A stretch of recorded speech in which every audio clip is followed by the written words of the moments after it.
The Philippines trade minister says his country will continue trade relations with the United States.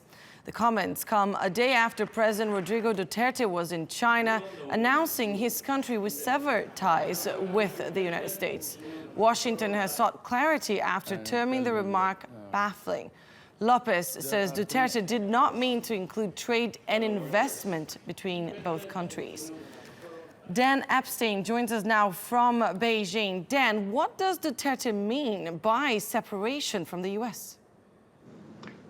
Well, this is the question that everybody wants an answer to, especially the White House, and they are sending their top diplomat to Manila over the weekend to seek clarification on this latest comment by Duterte. Now, previous comments could be written off as just a part of his colorful character, or maybe directed specifically to Obama because he's shortly leaving office. But this comment seemed very calculated, very planned, saying, I want separation from the United States, both economically and militarily. Now, as you mentioned, the trade minister shortly after that, or a few hours after that, downplayed it as saying that, no, we just want deeper economic integration with Asia. We are not turning our backs on the West. It's important also to note that Philippines in general is very pro-America, very pro-relationships and continuing a good relationship with America.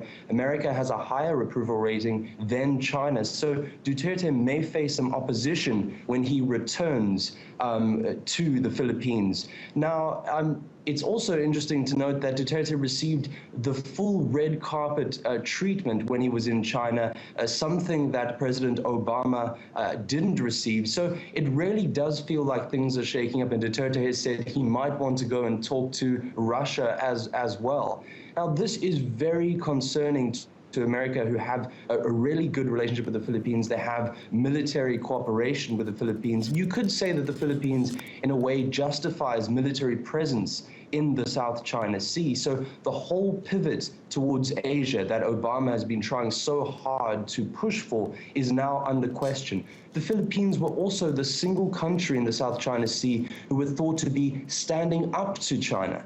Now, this is cast into question. Many thought that the Philippines would rally more countries against China. This is clearly not happening. And if America wants to continue its freedom of navigation exercises in the South China Sea, it looks as if it may have to do that free of the blessing of the Philippines. Dan, now why exactly is President Rodrigo Duterte so undiplomatic when it comes to the U.S.? Well, in fact, experts here would say that he was, in fact, more stately, more dignified in this trip than ever before. It's really hard to try and fathom just why he's made such strong comments. And, this time was fairly diplomatic. He said that I want separation. Before, he said some very harsh things that I'm not going to repeat here. But maybe he's trying to make his point clear, not necessarily about making enemies, because many other Filipinos and Filipino officials will tell you they don't want to make enemies with America. They want to show China that they are on the same page as China and can be dealt with as an independent country. They're not a puppet of America. I see. Thank you very much for that, Dan Epstein from Beijing.